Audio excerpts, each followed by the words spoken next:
Sweet. So sitting in this week this is the Investor Frame podcast. So Paul started this, like a month or two ago. And we just have guests like investors, just like yourself. I wanted to bring on someone that I knew really well that's doing deals.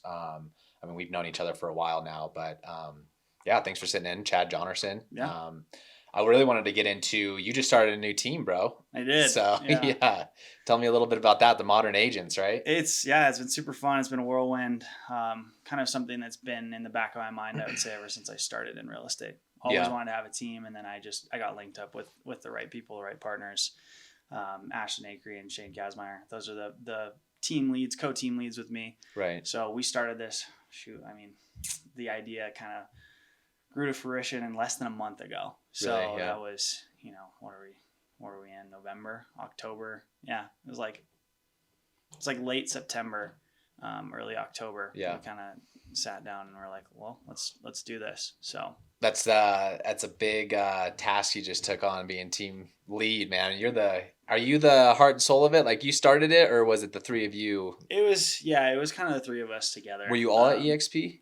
No. So they were actually, one of them was at Remax Momentum, and the other one was actually over at Century 21. So okay. They decided to make the switch after they saw kind of the opportunity and what it was that, they could potentially build here. And then we had obviously a play that we've been running, even across brokerages, that was working really well for us. We've done, I think, 9 deals in the last 3 months with what we're running with right now. So yeah, well, we'll definitely get into that. I really wanted to, I don't have a lot of agent relationships, like Paul and I hit it off, obviously, because we're both like in that investor world, but you're an agent, right? And that's not typical for I want to grow that like agent relationships. And we met at an investor meetup, not a lot of agents go to that. So I guess I'll tell my story too, but really what got you into the niche of real estate investing in particular, and yeah, I always go back. It's investing at its core. So I started investing in stocks and options in 2019. Nice. Actually, sorry, I was 19 years old, not in 2019. I don't know. It was just 19 blurred together. 19 blurred. Yeah, no, yeah. So I started investing out when I was 19. Before I went, it was my first year of college. It was actually right after I got out of high school. I started a brokerage account. I started a Roth IRA and. Through a broker? Through a broker. I did it myself. I self-managed all my own investments. Nice. and taught myself pretty much everything I knew about personal finance and investing and sort of how to build that out. And then I stumbled across a stock trading stream, actually. It's called the Trading Fraternity, and Stock Market Live is what he does every single day. Yeah. He does trading live, which is it's super awesome. He preaches the value of a long term, which is very counterintuitive to a lot of these gurus that are wanting to teach people how to invest, right? And showed us how to leverage options in order to grow our portfolio, and buying and holding stocks long term is kind of was the play. So I had a substantial amount of money invested after I got out of college, and 2 years into working a W-2 job, which I was working for Raytheon Technologies. That's right, you were Raytheon. Okay. So I was actually an engineer the first time we really met, and I had just got my license, and I was doing it part time, full-time engineer. And I was just like, man, real estate investing was always fascinating to me. I knew I was going to be in that space in some capacity. And then I saw kind of the advantages of having a license. Mm-hmm. So I decided to get my license, and still with the intention of honestly building out relationships with other investors, because there's a lot less emotion involved with that. Mm-hmm. Numbers make sense. They make sense. And that's that. It's a numbers game, right? Yeah, 100%. See, that's where I'm at too, because I still don't have my license. And we bring this up pretty much every team meeting every week. We doing it? Am I getting my license this month? Or, so are you happy you did that? Do you wish in the investing side, obviously you're happy with it because where it's led you so far, but did you see any what I'm trying to get at is investing going in as a cash offer. Typically I'm just trying to negotiate for me and me alone. Mm-hmm. Being an agent, you have that you've got to still represent the seller, and there's some things you can't get it as low as possible. I don't know if that's so yes and no. Fine line. I would say the platform that we have with the brokerage that is so great because there are so many tools and options. We can actually help agents put cash investors in their back pockets with one of our platforms and some of our partners that we have, which not a lot of brokerages can do that, right? You have to build relationships with other investors in your local market to be able to procure cash offers for these sellers. And the cool thing is with that program, it's like, the seller only pays one side of a commission, right? Since we're bringing that cash investor, right? And we're technically just kind of representing them as the buyer, and we're just helping guide everyone through the paperwork, right? We're TBAing that, transaction brokering it. Yeah. And then the nice thing on the back end, those investors will give us the listings. So it's just extra exposure. So do you double dip that then? Yep. It's a double dip on the business. If they're fixed and flipping it, then we get that listing on the back end. Granted, it's at a reduced commission, but still you're getting the full, like if you were to negotiate with a seller and say, look, if you go this, cash offer route, we'll knock off 2% of the total listing commission, and you'll pay me 4% to transaction broker this or whatever it is, right? Yeah. So you can make your money that way. And that's a really great option. I think that's in kind of our back pocket right from the get-go. But yeah, sometimes it is kind of hard to make sure you're representing the best interests, especially when there's, commissions involved on market and you're being an agent. I would just say, like, if you have good enough relationships with your investors, you can start cutting that buyer's agent commission if you're going to get the listing on the back end in order to make the deal more attractive for the sellers. Yeah.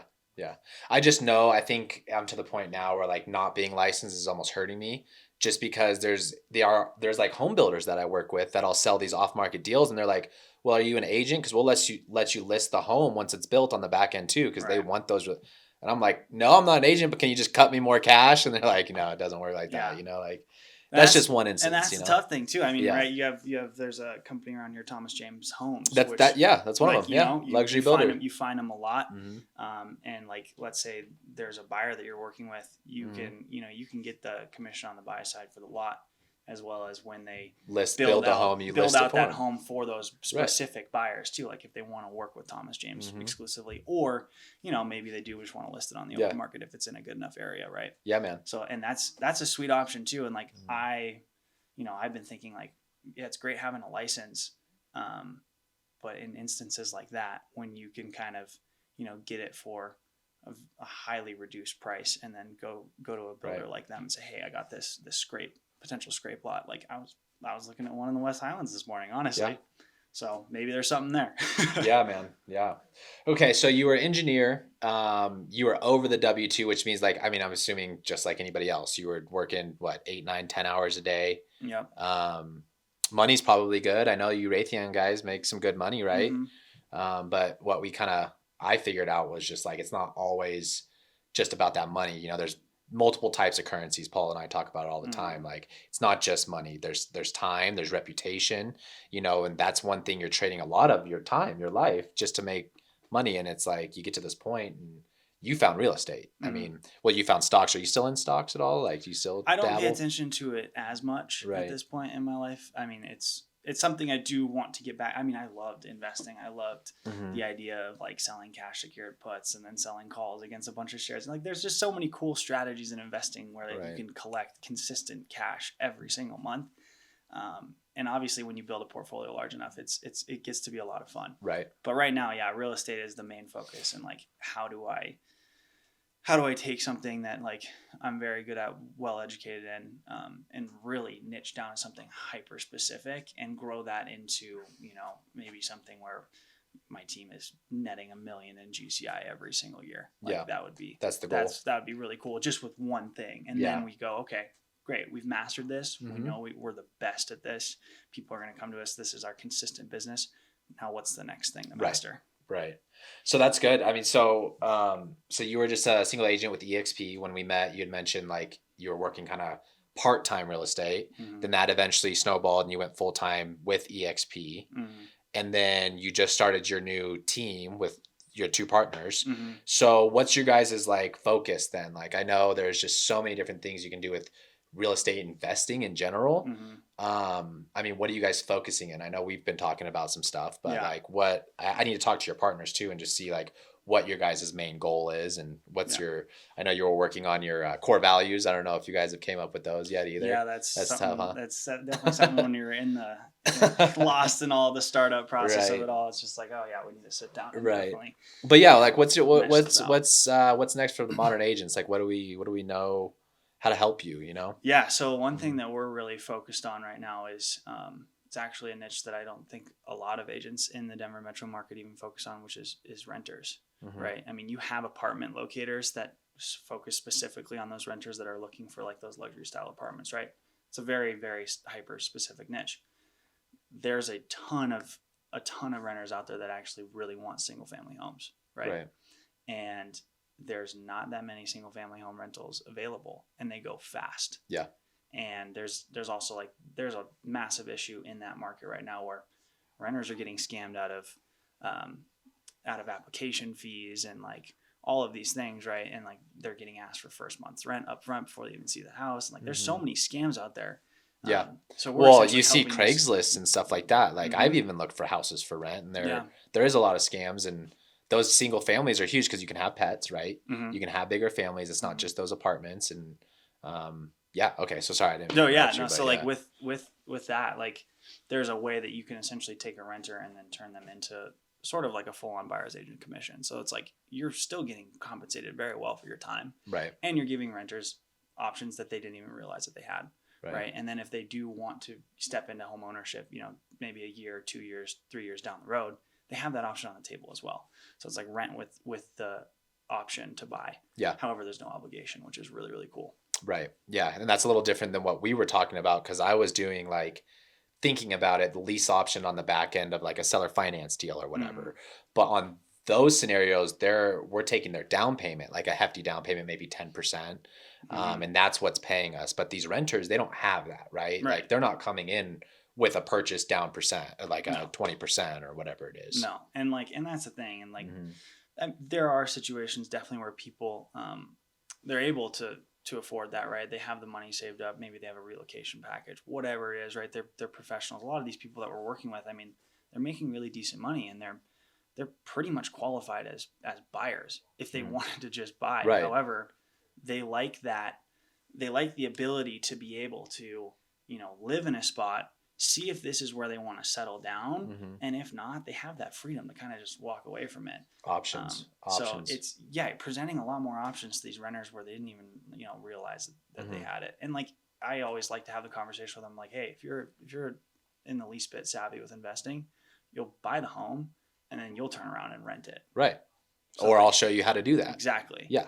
So it's setting people up for success that, and they're never treated that way as renters, right? No. I mean, renters, I would say, are probably one of the niches that are taken advantage of the most, and they don't even realize it. Shit, I was one of them. pretty recent, No, I get it, man. That's great. Like, not a lot of people are thinking outside the box like that right now, and they should be, right? Because this market in Denver is changing, right? Like, I mean, I think we just went over what's the average days on market. It's like a month right now. Yeah, which is just crazy to compare like 2, 3, 4 months ago when it was less than 10. Yeah, I mean, we can't just put something on the market, whether that's like a flip or an ovation anymore, like, and just take moderate looking pictures and don't do any open house. That stuff's not selling anymore. Doesn't work. Like, what I'm trying to figure out, and like why I like having relationships like you and your team, is trying to figure out like how are we going to pivot, because people, it's just going to get worse in my opinion in the next few months, and that's when people are going to start to scramble. But if we get ahead of it and start working these more creative options, I think we'll be all right, and we'll be able to help people and find these solutions in a market where it's not so certain. Yeah. Right. So that's great, man. I mean, that's a huge avenue that I think, we'd love to be a part of too. Like, if you show us how to do that, I think we can definitely collab on something. How are you going to go about finding these renters, like marketing? Like, do you guys know what your major marketing channels are going to be, or? Yeah. So there are ways to kind of do pay-per-click or funnels to kind of get people through landing pages. Facebook Marketplace is great, especially if you have, sort of a permission in a sense to market a listing. And that's what we do on all of our listings, is we market it as, this property is also available to be rented, through one of the programs that we use right now is Home Partners. But we're always looking to expand our partnerships with other companies that financially make sense, and it does set the renter up for success. Right. There's other companies out there. I mean, for example, you got Divvy, Rent to Own Labs. You have, there's this one that I just found. It's called Zero Down. They're kind of gamifying essentially the concept of buying a home. They were actually co-founded by the founder of Twitch. So like they're looking for creative ways. I mean, because there are people like Twitch streamers, for example, that do make a lot of money. Yeah. And on paper, they're not considered like a secure renter. Right. Right. Because like it's like us investors. We don't have a W-2. Like we can't go and get all these. Yeah. They're definitely serving a niche of people who, you know, they're flush on cash. Right. Mm-hmm. But maybe on paper they don't look like the best, the best, safest, you know, sound renter. So pay-per-click, that's kind of going to be your main focus, is what I got from it. Like online, like yep, search engine optimization, like landing pages, pay-per-click, Facebook, websites, and all that. Yeah, Facebook Marketplace is free to kind of advertise on. Right. So yeah, might as well capture as many free leads as you possibly can. You're preaching to the choir, right? Man. So like that's just, our main focus. Just for example, I mean, I'll put it into context, like 300 leads in the last 2 months. Wow. And it's all free. Do you do Craigslist then too? Yeah. I mean, you can do That's it. A good one. You can do it on literally any avenue where you can get free. And then we're essentially like, okay, cool. How do we throw money at this and then crank it up to where like, you think thousands of leads, throw a couple grand into it, from free to a couple grand, 300 turns into who knows what. Right. And that's the thing now too, 'cause you'll see in what we've heard a lot of like these bigger wholesaling companies that scaled a bunch, hired a bunch of people doing thousands of dollars of direct mail and whatnot. Mm-hmm. Now that the market's shifting a little bit, like that's all got to be dialed back. So instead of like starting free and getting all these free leads, like people are scrambling and spending way too much on marketing when they can't close the deal. Right. So, I mean, it's just genius that you're already like ahead of the curve doing that type of stuff and knowing how to utilize Facebook Market. Right. And because I know, we'll get into it later, but I know like Facebook Market, there is regulations. You can't just post unless it's actually a live MLS listing, right? Or is it? Yeah, that's part of it. I mean, there are ways sort of around it. You still, it's just clear cooperation. You have to obviously disclose like who the listing agent is, what the MLS ID is, you know, the fact that it is still listed for sale. As long as you're very upfront about a lot of these things, you know, you don't really run into any issues. And yeah, no, that's good, man. You know, hopefully, you guys, I know your brand is building. I mean, you guys just started your Instagram. Did you guys make a website yet? The Modern Agents? We do have, so we have one through our CRM, in Chime, which is obviously just kind of like cookie cutter plug and play, but there's enough play in there where you can kind of create unique pages for each agent if you wanted to. Right. However, we do have actually something pretty special launching the end of this week. Oh, nice. I didn't even know about that. Yeah, for our team, we're actually launching a brand new site, and really focusing in on marketing and search engine optimization. Cool. Especially in obviously the Denver local market here, because we want to be an authority here, but we want this brand, like the vision for this brand is not to just be something specific to Denver, Colorado. Yeah. We want it to be worldwide, and I don't want it to be attached to me. I want the agents to feel very invested in this brand as well. Like a partnership. Because it's allotting them, you know, a lot of opportunity that maybe they might not have had. Shoot. I might know where to like hang my license if and when I get it, you know? Yeah. No, that's great, man. That's such a good vision. And like, that's what it takes to be like a team lead, you know? Like I was lucky enough to just piggyback off of Paul. Like he had this company, he had the core values, but like the amount of like effort and selflessness that gets put into it, like you have those traits. So I think it's gonna, you know, be great for you. And so you guys are licensed, you were just saying, in Denver, obviously. Where else? Tampa. We're looking to expand before the end of the year's up into 3 market centers. We're looking at Tampa and Phoenix. Okay. Right now.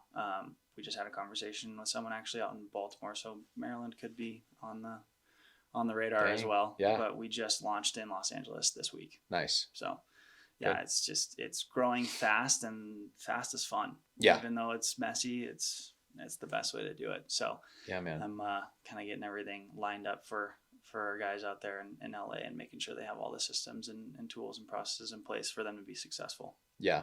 So what does that mean exactly? Like obviously a CRM, do you guys do like sales training? Like how do you know to like teach these agents what you're trying to do, like the bigger picture, right? Like, yeah, we do have a lot of onboarding like resources and trainings that we've recorded. We've recorded different calls. We've walked the people through like kind of how to, you know, set up a lot of these processes for themselves. Just literally documenting as much as you can from the start, and it saves you a lot of headache on the back end, right? Right.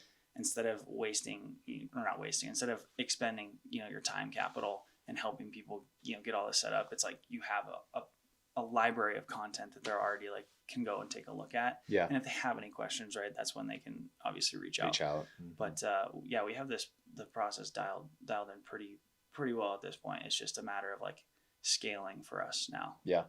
Yeah.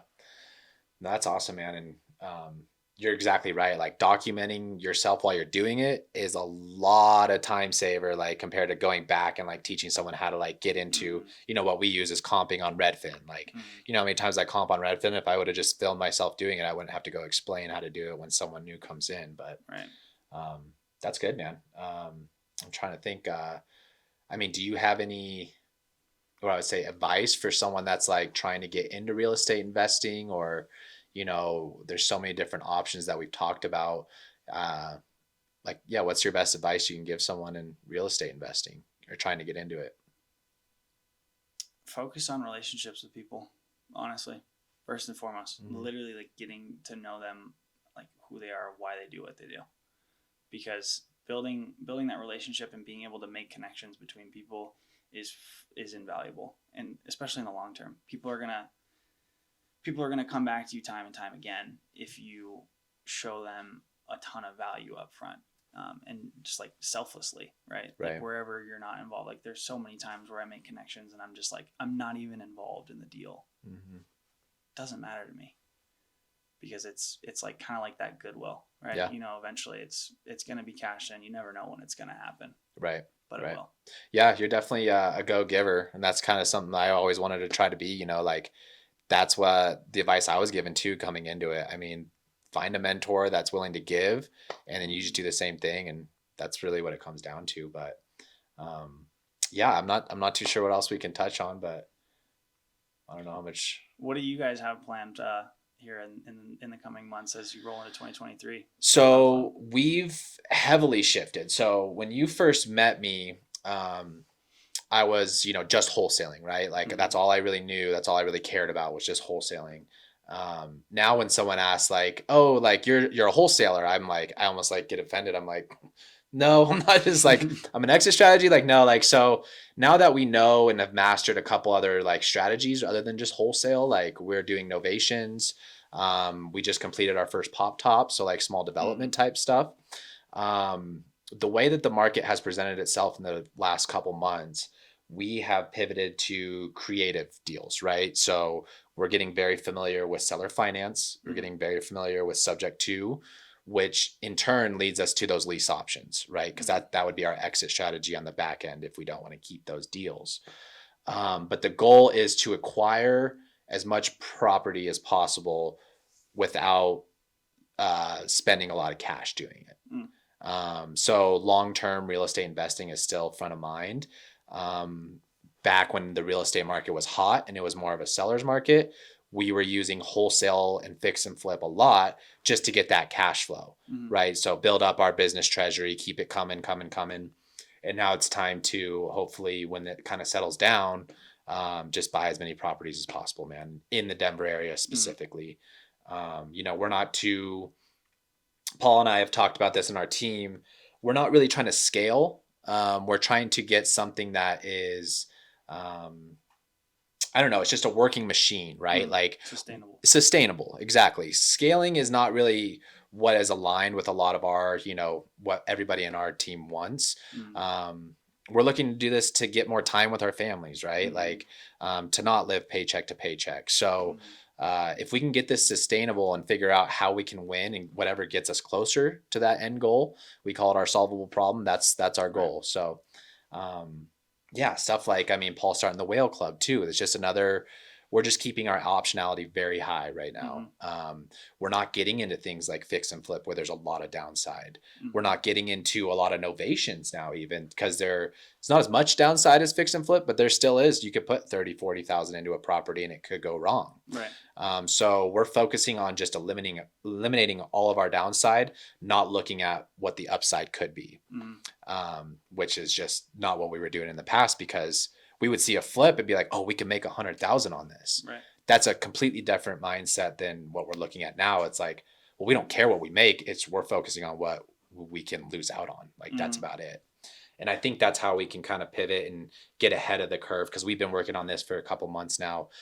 Me specifically, just working on pitching it to sellers. That's what's most important. If I can explain this, then we're going to get deals. That's the bottleneck I saw with wholesaling. Like I couldn't explain it at first. And once you get good at like speaking the language and making it very simple for people to understand, it's a lot more welcoming and people will tend to accept it. So yeah, I'm working on my sales skills. And then personal branding. So that hence the podcast. This is why we started this.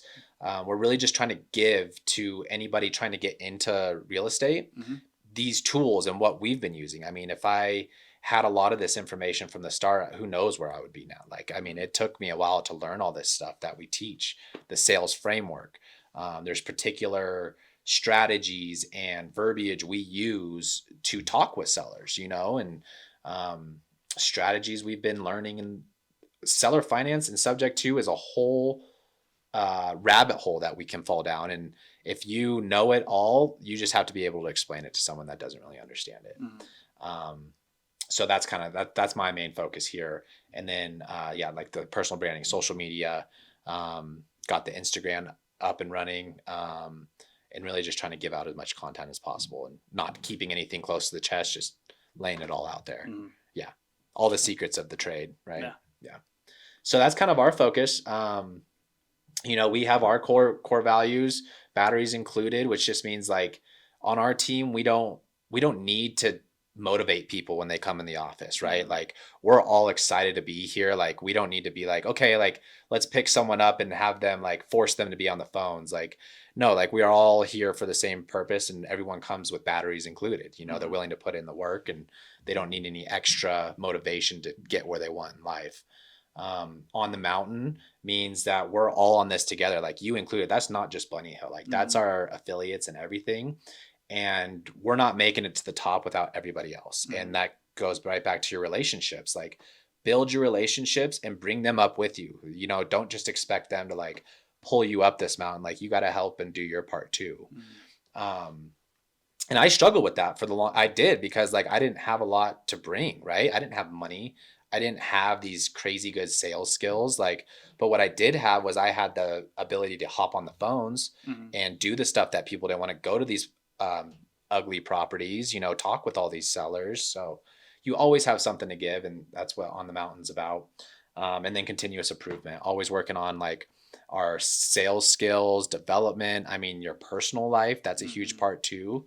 It's not all just about work. I mean, we're doing this for a better life, more time to spend with our families. So like personal development, reading books, getting, you know, just opening your mind to everything. And yeah, that's kind of where Bunny Hill is. And we're all happy with it. You know, it's not like we're scrambling around like this market's changing. We are in real estate, but it's just a different feel in this office than I've seen in a lot of other agents' offices. And we seem to have our head on straight right now. So yeah. Oh, definitely. Yeah. But yeah, that's where we're at. And thanks for hopping on with me today. I know it's first time we got to sit down like this, but hopefully there's more to come. Like maybe me and you will get together sometime on our own podcast, or if you start one, I'd love to be a part of it. So yeah, absolutely. It's definitely in the works. There's always ways to give out unlimited content. Right. So sweet. I appreciate it. Thanks so much. Yeah, man. Thanks, Chad. Oh, how can people reach you? Oh, yeah. All the plugs. Yeah, plug it. It's just first and last name on Instagram. So Chad Johnerson. Find me on Instagram through there. I have a link tree out there that's honestly going to get you to everything. YouTube, it's just Chad Johnerson dash Denver Real Estate. I believe that's my YouTube channel.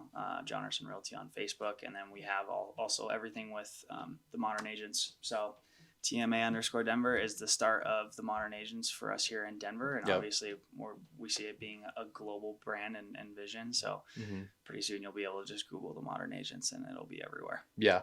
Well, and we'll have Steven chop this up and everything. And I'll definitely get some, all of your handles on there. Like I'll put everything so, you know, people can reach out if they have any questions. For awesome. Sure.